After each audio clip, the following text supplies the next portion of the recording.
জ্যোতিষ অনুসারে আমাদের বাড়িতে প্রতিদিনের ব্যবহার্য অনেক জিনিস থেকে শুভ শক্তি প্রবাহিত হয়। সেই জিনিসগুলি সঠিকভাবে ব্যবহার করলে নানা শুভ ফল মিলতে পারে। জেনে নিন লবঙ্গের কয়েকটি সহজ টোটকা। লবঙ্গের সুবাস বিশুদ্ধতা এবং প্রাচুর্যের পরিবেশ তৈরি করে বলে বিশ্বাস করা হয়।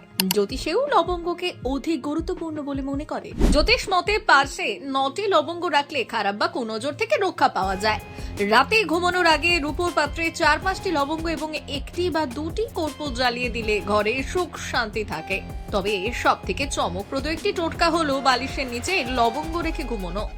রাতে বালিশের নিচে রাখুন লবঙ্গ, ফলাফল পান দ্রুত। মনে করা হয় লবঙ্গ অতি শুভ ও এর কার্যকারিতা বহুবিধ। রাতে বালিশের নিচে লবঙ্গ রাখলে মানসিক বন্ধন শক্তিশালী হয়, নেতিবাচক শক্তি দূর হয় এবং সম্পদ ও সমৃদ্ধি আসে বলে মনে করা হয়। রাতে খারাপ স্বপ্নের জন্য লবঙ্গ একটি ভালো প্রতিকার। বালিশের নিচে লবঙ্গ রেখে ঘুমোলে ভালো ফল পাওয়া যায়। এটা বিশ্বাস করা যায় যে বালিশের নিচে লবঙ্গ রেখে ঘুমোলে খারাপ স্বপ্ন আসে না। প্রবল মানসিক চাপের কারণে ঘুমোতে না পারলেও বালিশের নিচে লবঙ্গ রাখলে উপকার পাওয়া যায়। কথিত আছে যে এর দ্বারা সংসারের এবং আর্থিক একাধিক সমস্যা দূর হয়। বাচ্চাদের বালিশের নিচে লবঙ্গ রাখলেও তাদের ঘুম ভালো হয়, দুঃস্বপ্ন দূরে থাকে এবং মন শান্ত হয়। ব্যুরো রিপোর্ট, ভুবন গ্রাম সংবাদ।